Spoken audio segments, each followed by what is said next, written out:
Nama dia Mak Nip. Ya, hai. Mak Nip ni alamak datang nak tengok B23. So kita nak pergi test drive. Apa dia soalan nak tanya? Handbrake mana handbrake? Handbrake tak ada. Gear? Okey, gear dia dekat sini.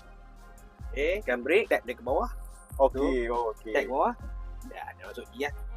Alright. Okey. Ready Mak Nip? Okay, Blind spot ready. semua okey, kiri kanan. Okey. Ngam. All good All good. Okey, bismillah. Jom jalan. Bismillah. Saya nak tanya pasal charging port tu. Kalau macam kita charge dekat R&R, stesen minyak apa tu semua. Kalau contoh bateri saya ada 20. Dia ambil masa berapa minit untuk dapatkan 80% tu? Probably dalam 30 minit, 20 minit. Provided hang boleh charge kereta tu pakai charger yang 80 kW lah. Charger kat public ni dia macam-macam. Ada yang 100 lebih, ada yang sampai 300 pun ada. Yang Tapi 300 tu kalau laju lah. Yang tu untuk tak semua kereta boleh. Ada setengah kereta boleh accept lah. Setengah brand memang dia boleh accept sampai 300 lebih.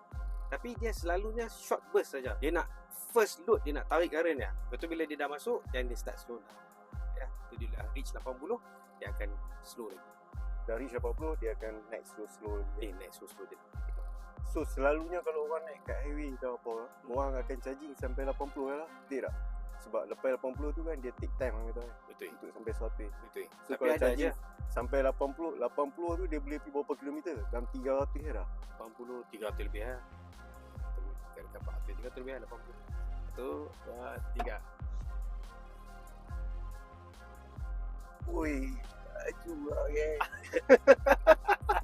Macam mana ni? Motor potong pun dia boleh tunjuk. Oh, dahsyat nanti. Teruja ni Teruja. Jap. Puan hati boleh dipertimbangkan. Boleh dipertimbangkan. Consider ya. Boleh consider beli ya. Yang ni dia panggil V23. Yang ni dia panggil 03. Ni lain sikit apa ni? Dia ada sunroof. Weh, dia beza yang ni kira kereta ni, yang ni untuk macam jalan biasa lah. Yang tu kira untuk macam off-road apa. Boleh, yang ni pun boleh jalan off-road tak? Tak ada masalah. Driving dia lain lah, experience dia lain sikit. Macam mana ni? Yang mana? Yang ni kah? Yang tu kah? Yang tu lah, yang tu sedap lagi. Betul ya? V23 ni sedap lagi pada yang ni. Saya tak tahu nak cakapnya, tapi power pun kat dia, comfort pun kat dia. Hang rasa dia solid lagi lah? Solid lagi lah. Pada yang ni macam naik kereta biasa. Ya. Yang ni macam naik SUV biasa. Yang ni dia lembut sikit tapi sedap tak? Ada setengah family dia suka yang ni. Family okey yang ni. Kalau yang outdoor macam ni, yang macam kasak-kasak sikit, yang ini ya. Ya, racun itu benar. Racun itu benar. Terkena. Aduh. Rim dia berapa inci man? 20 lah? 21. Inilah rupa bila orang nak racun. Nampak?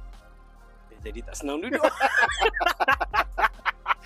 Pilih colour apa mau. Colour orange ada, colour silver ada, colour hitam ada. Mau yang mana? Penang masa kita ambil orange lah, ranggi. Oh, ragi. Racun itu. Baik jumpa. Nak tengok kereta? Baik jumpa. Macam mana Nip? Okay Nip? Okey man. Gerak lah. Bergerak dah. Alright. Terima kasih ya, layan saya. No problem Terima Nip. kasih. InsyaAllah. Apa-apa nanti saya roger balik lah. Aku bagi racun kat hang siap-siap. Wah, terkena Balik. ni. Salah call lah. Okay Mak Nip. Okey, roger. Okay. Alright. Assalamualaikum. Waalaikumsalam. Zat. Mike bagi balik. Mike. Allah.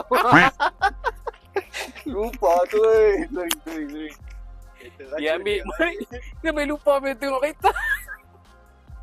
Okay Mak Nip. Assalamualaikum.